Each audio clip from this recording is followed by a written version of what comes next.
Olá, turminha! Cheguei para mais uma aula de geografia e hoje a nossa aula é sobre o Brasil e suas diferenças sociais, páginas 28 a 35. E olha as prosinhas chegando aí! Programa Aprendendo em Casa da Prefeitura Municipal de Petrolina, Pernambuco. Mas atenção, não esquece de pegar o seu material. Pegue sua agenda, seu caderno, pegue o seu lápis, sua borracha, porque eu já corri, já estou sentada no sofá com o meu material aberto e pronta para realizar todas as minhas atividades. E você? Não sabe qual é o livro? Esse aí, gente, é o livro de geografia. Hoje nós vamos falar sobre esse assunto que é muito importante: o Brasil e suas diferenças sociais. Vamos falar primeiro sobre a desigualdade na distribuição da renda, que gera a desigualdade social. No Brasil, gente, a distribuição de renda entre a população é feita de modo desigual, ou seja, as pessoas ganham valores diferentes, ok? Então, isso quer dizer, em nosso país, certo? A maior parte da renda fica concentrada em uma pequena parcela da população. Ou seja, poucas pessoas ficam com a maior parte da renda. Então, tem gente que ganha muito dinheiro, mas são poucas pessoas. A maioria ganha menos. E isso é uma desigualdade. Às vezes, pessoas que fizeram as mesmas faculdades, elas não recebem os mesmos salários. E muitas vezes pode ser por conta do gênero, pode ser por conta da cor e, infelizmente, isso é uma realidade aqui no nosso país. A desigualdade na distribuição da renda gera a desigualdade social, como já falamos, pois é a renda que vai permitir que as pessoas tenham acesso a bens, certo? Não só a bens, como a serviços que atendam às necessidades delas. Não entendi. Por exemplo, se uma pessoa ganha só um salário mínimo e a outra ganha entre 5 e 10 salários mínimos, a chance da pessoa que ganha um salário mínimo comprar uma casa, um carro e pagar tudo certinho é mínima. Por quê? Porque ela precisa fazer as compras da casa, né? Ela tem que comprar o que comer, o que vestir, tem que pagar água, luz, tem que tentar ter um dinheirinho guardado para um lanche, para uma necessidade. Então, às vezes, quem ganha um salário mínimo não tem condições de ter um plano de saúde, enquanto outras pessoas têm dinheiro para comprar casas. Não é só uma casa não, pode comprar muitas casas, carros. Isso é injusto para você? Pense aí. Então, gente, quando a gente pensa também em pessoas que não têm não têm acesso a uma alimentação adequada, certo? Como assim, Vamos pensar na nossa cidade. A gente tem vários lugares que são chamados de periferia, são bairros afastados, começam com invasões e muitas vezes as pessoas não têm condições. E às vezes as pessoas vivem morando perto de esgoto a céu aberto, ou seja, são mais vulneráveis, mais fáceis de adoecerem, certo? Então, algumas pessoas vão ter acesso à alimentação adequada, à moradia digna, boa educação, lazer, atendimento à saúde de qualidade, e enquanto outras pessoas, infelizmente, não vão ter. Imagine só, um bolo inteiro representa toda a renda nacional. Imagine esse bolo, certo? Para essas pessoas aqui. Então, cada um vai ficar com o seu pedaço aqui. E olhe bem, imagine agora esse mesmo bolo para dividir para esse tanto de pessoas. Ó, o tamanho da fatia deles. Agora, você observe também nessa imagem como as pessoas são sempre mal agradecidas, né? Às vezes as pessoas nunca estão satisfeitas com o que têm. E aqui, ó, no livro de vocês vão ler esse parágrafo e no final diz assim, ó: em outras palavras, poucos têm muito e muitos têm pouco.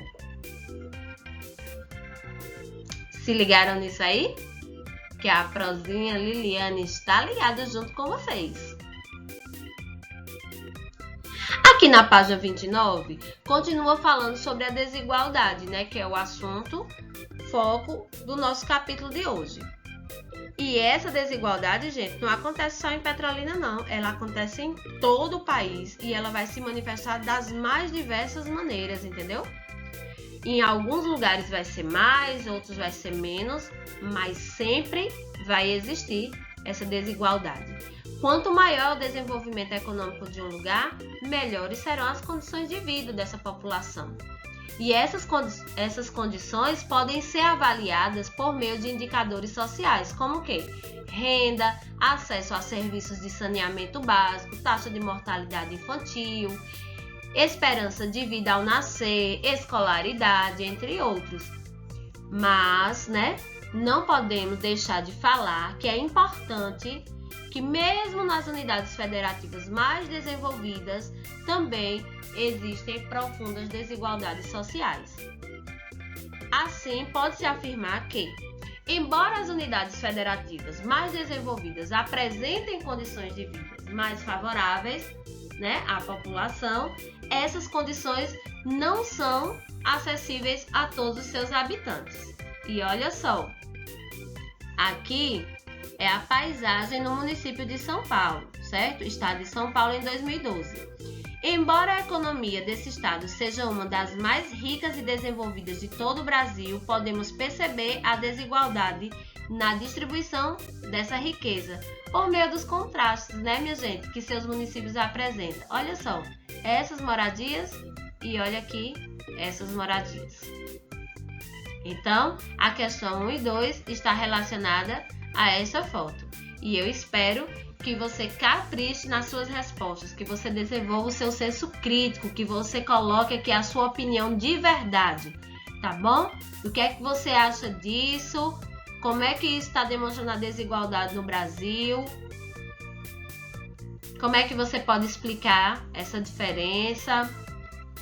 É hora de botar a cachola para funcionar. Isso mesmo. Tô ligada aí em vocês, hein? Esse mapa está apresentando a distribuição percentual de moradias com o acesso à rede coletora de esgoto. Gente, ter uma rede de esgoto, né? A rede de saneamento básico, ela é muito importante, porque o esgoto a céu aberto, ele proporciona muitas doenças para quem mora por perto, né? Porque tem crianças que inclusive brincam muito perto do esgoto e acabam adoecendo. Então, as alternativas da letra A até a letra E estão relacionadas, certo? Elas estão relacionadas a esse mapa aqui. E eu quero que você capriche, observe a legenda, observe as cores, faça com muita atenção. Se não entender, volta novamente. Então aqui, ó, cada unidade federativa tem uma corzinha, tem a legenda. Então, distribuição de moradias com acesso à rede coletora de esgoto. Então, essa corzinha mais clara é de 2% a 8%. Essa aqui de 8,1% a 20%. E assim vai, até 92%. Capriche nessas respostas para na hora da nossa correção, ó, você perceber que tirou de letra.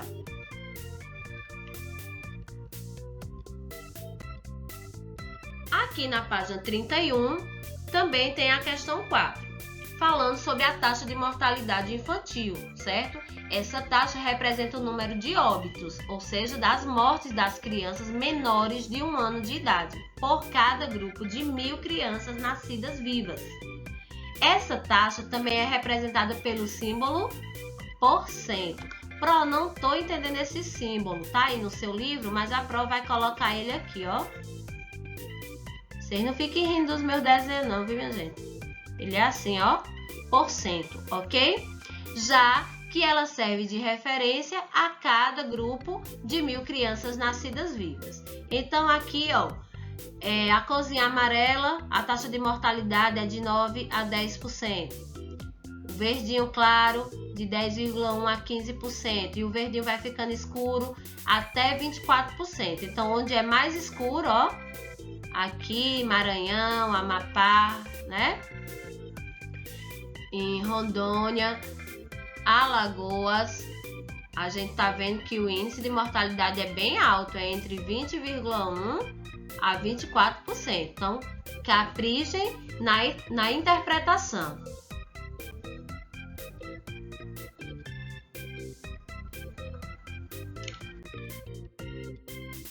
Aqui na página 32, nós vamos falar sobre a medida,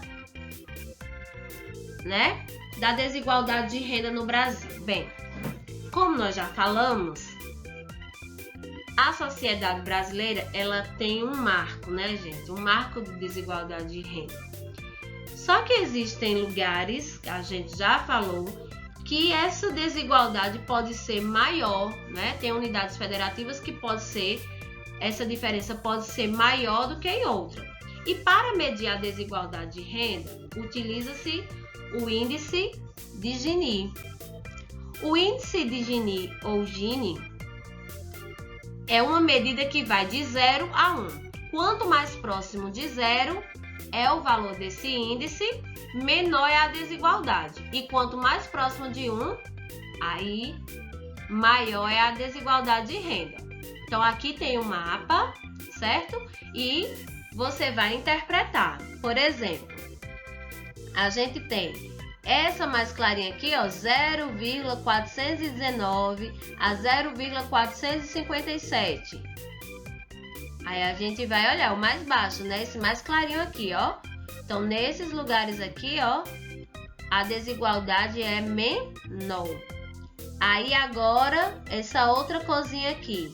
E aí vocês vão observando e vocês vão perceber onde é que está o nosso estado, né? A nossa unidade federativa. Vocês vão procurar, certo? Pernambuco, PE.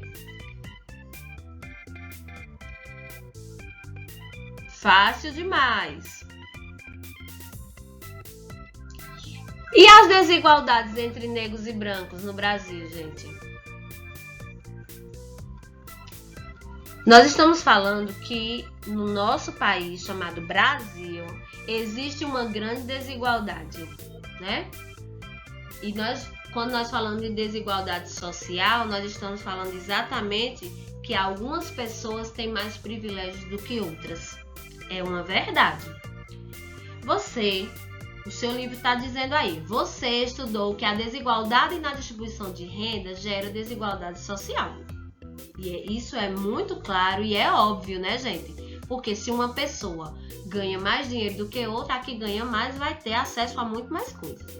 No entanto, ao avaliar as condições de vida da população, percebemos que as desigualdades são ainda mais profundas, gente. Ok? Aonde, Pro? Entre a população que se autodeclara de cor ou raça preta ou parda, demonstrando uma sociedade marcada ainda por desigualdades raciais. A origem disso tem relação com a própria formação da sociedade brasileira. Explique melhor, Pro. Vamos lá. Lá no período colonial, entre os séculos 16 e 19, as terras eram controladas pelos grandes fazendeiros. Eles dominavam tudo.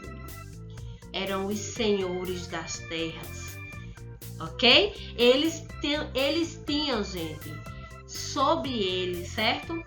O poder político e econômico. Se eles dissessem, eles tinham muito dinheiro, então o que eles dissessem estava dito. Já a força de trabalho era composta em sua maioria de africanos trazidos como escravos para as terras brasileiras. Eu acredito que você já ouviu falar disso. Mas com o fim da escravidão, né? Após o fim da escravidão, em 1888, mais precisamente em 13 de maio de 1888, não houve uma política que garantisse aos escravos libertos, né, e aos seus descendentes acesso à moradia e à propriedade de terra, à educação, entre tantas outras coisas que eles poderiam ter tido direito.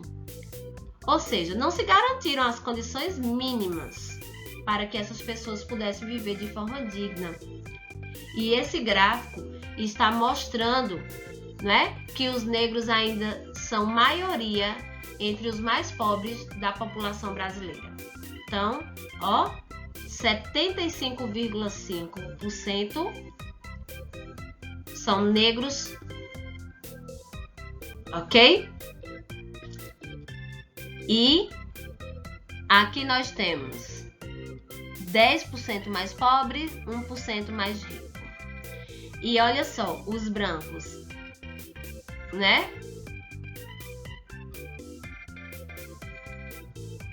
Em relação à riqueza. Isso aqui tá falando da parcela da população. Aqui diz assim, parcelas de brancos e negros entre os 10% mais pobres e entre o 1% mais rico da população brasileira. Esse gráfico é de 2015. Observando esse gráfico, a gente vê que entre os 10% mais pobres, né, o percentual maior é de negros. E que dentro do 1% mais rico, a maior quantidade de pessoas é da raça ou cor, né? As pessoas que se autodeclaram brancas. Com base nisso, você vai responder a questão 6. Isso aqui é um absurdo, né, gente?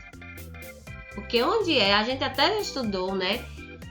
Onde é que uma cor pode definir alguém?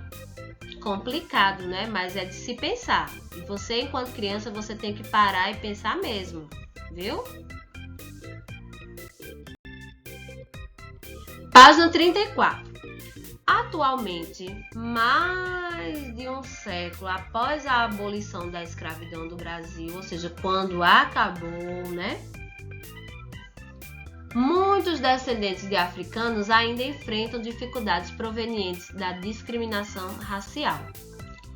Diversos indicadores sociais ressaltam as desigualdades entre negros e brancos, revelando que, em geral, a parcela negra da população brasileira apresenta condições de vida inferiores às da parcela branca. E vamos conhecer alguns deles, começando pela educação. Eu sempre digo, educação é tudo, porque você pode perder o pai, a mãe, mas se você tiver educação, ou seja, conhecimento, você consegue tudo na sua vida. E olha só, pesquisas mostram que os negros têm, em média, menos anos de estudo do que os brancos, apresentando assim nível de escolaridade inferior em relação aos brancos. O mapa ao lado mostra a média de anos de estudo da população negra e da população branca no Brasil. E o mapa abaixo mostra essa média por região. E aí eu quero ressaltar uma coisa, gente, que isso é uma verdade, é um fato, entendeu? Contra fatos não há argumentos. E o negro ainda tem menos estudo porque muitas vezes ele tem que trabalhar mais cedo, ele não pode ir para a escola. Claro que muita coisa mudou, né? Mas ainda existem muitas coisas para mudarem no nosso país. Os direitos precisam ser igualados, sim. Você precisa ser crítico em relação a isso. E a Prodélia está perguntando para vocês, tem alguma pergunta?